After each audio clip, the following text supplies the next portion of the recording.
اعوذ بالله من الشیطان الرجیم بسم الله الرحمن الرحیم. ګرانو محترمو خویندورونو مسلمانانو کشرانو مشرانو السلام علیکم ورحمت الله وبرکاتو. حمد و ثنا د هغه ذات دپاره چې خالق د کائناتو دی، مالک د کائناتو دی، زمونږ د زړونو په پټو رازونو باندې خبردار دی، ډېر لوی قدرت والا دی، او بیا بې شمېره درود په جناب محمد رسول الله صلی الله علیه وسلم باندې. او د هغې نه پس دا دعا کوم ټولو مسلمانانو ته چې څومره مسلمانان په مخ د ځمکه دي چې دا کلمه وایي چې لا اله الا الله محمد رسول الله. الله رب العزت دې د هغوی ټول مشکلات، د دنیا مشکلات او د آخرت مشکلات آسان کړي، د زړه مرادونه دې الله پوره کړي او پریشانیان دې الله په خوشحالو بدلې کړي. نننۍ موضوع چې کومه ده دا د پوره سر درد دپاره یو تعویض برته ښیم، او انشاءالله العزیز دا به داسې تعویض وي چې تاسو ته دا زه وښیم نو تاسو به د دنیا چې علاجونه وکړئ او د هغې یا چا کړي او هغې سره هغې نه ټیک شوی چې دا د الله د کلام دا یو آیات دو آیاتونه یې درته ښیمه او دا تاسو ولیکئ. دا خو زموږ ایمان دی چې د الله رب العزت د کلام قرآن عظیم الشان په یو یو حرف کې الله رب العزت داسې یو قدرتونه اچولي دي چې تی څه غواړې او هغه آیات یا هغه حرف یا هغه کلمه ته ووایې، الله رب العزت به ستا هر قسم حالات هر قسم مشکلات اسانوي. زمونږ دا چینل چې کوم دی دا د پښتو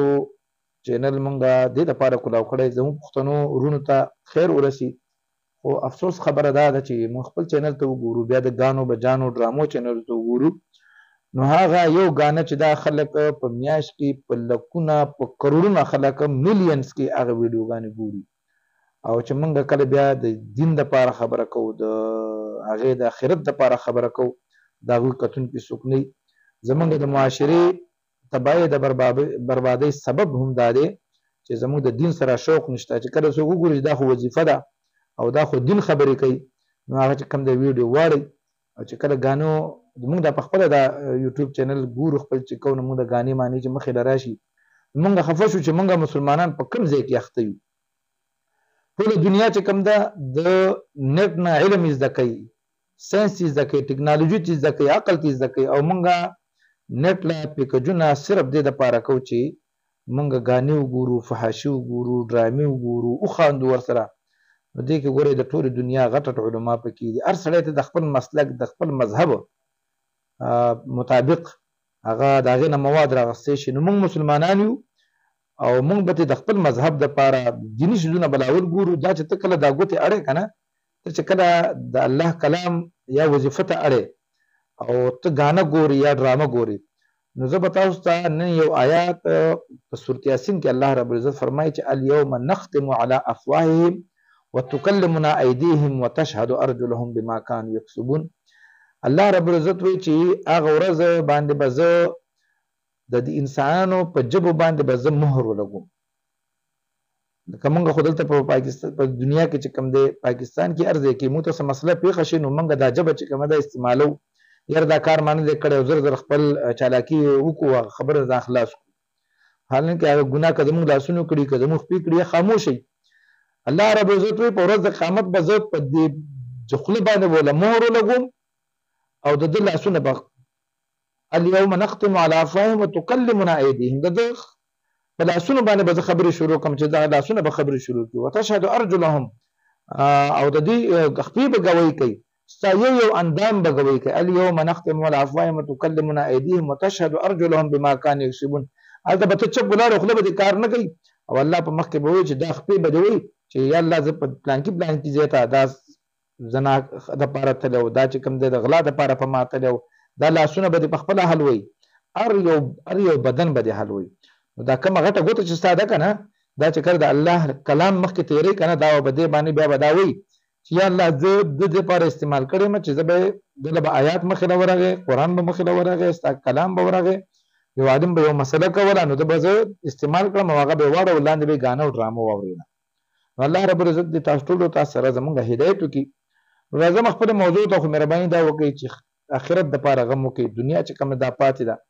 او موږ غر کوم دغه شی کړو، که چېرته موږ آخرت دپاره غم وکړو نو دنیا به الله رب العزت موږ له پخپله راکړي. د سر درد دپاره نننی تعویض چې دی دا ډېر زبردست دی. هغه کسان چې ټول عمر په سر درد کې مبتلا وي او غریبانان ګولۍ خوري او دوايانې خوري او چې کوم دی مختلف ډاکټرانو نه کال د علاج کوي، نو هغه چې کوم دی دا چې کوم په سکرین باندې تاسو تعویض ښکاري دا تعویض هوبهو همداسې لیکل دي دې کې چې د یو سر ته دا کوم خالي ځای دی دې خالي ځای کې بعد د چا چې بیمار دی کاغه نارینه دی او کاغه زنانه ده وبلیکي فلان کې بن فلان کې لکه هغې نوم به برا او بیا به بن ولیکي او لاندې به د مور نوم ولیکي که دا بیمار زنانه نو فلانه اجنې نوم به ولیکي بیا به بنت ولیکي سړی هلک ته هلک لکه څنګه چې پښتو کې موږ وایو زوی او لور نو بن زوی ته وایي او بنت لور ته وایي بنت بنت لور ته وایي بنت فلانه دا به ولیکي ښه ښایسته به یې رابند کړي او بیا به څه چل وکړي چې سر باندې به که نارینې په ټوپۍ کې به یې کېږي که زنانې په سر ستن کې به یې ځان ته بند کړي دوپټه کې به یې کړي دا چې څه طریقه کار هغه کولی شي چمړه کې به یې لازمي بند دی ځکه چې انسان عاجز دی باتروم ته ځي ورځې حاجت پېښېږي خامخا نو چمړه کې چې تعویض نه وي نو باتروم ته یې نشي وړی داسې د دې یوټیوب نه زموږ د ټیک ټاک نه د فیسبوک نه دین زده کوي او دین طرف ته راشئ او د دین علاجونه زده کوي داسې که دا بیماري دا ضروري نه ده چې ته اوري او بس همدا ته دې پکې ستا د سر درد نشته دی نه ستا په کور کې ستا په خاندان کې ستا په ګاونډ کې داسې ویډیوګانې ځان سره سیو کوي نور ملګرو سره شیر کوي هغوی دپاره په خپله دا ولیکئ راشه تعالی نن علاج کومه زما تاسو ټول ته عام اجازت دی زموږ دا چینل سبسکرایب کړئ د نورو ویډیوګانو لپاره انشاءالله العزیز داسې په مختلف مواقعو سره به تاسو ته زه نوې نوې موضوعګانو باندې ویډیوګانې جوړوم خپلو مسلمانانو کې دا عام کړئ دا روحاني علاج الله رب العزت دې ټولو بیمارانو له شفای کامله ورکړي الله رب العزت دې موږ له د نیک عمل توفیق راکړي د بدو کارونو دې الله وساتي انشاءالله بیا به حاضرېږم السلام علیکم ورحمة الله وبرکاته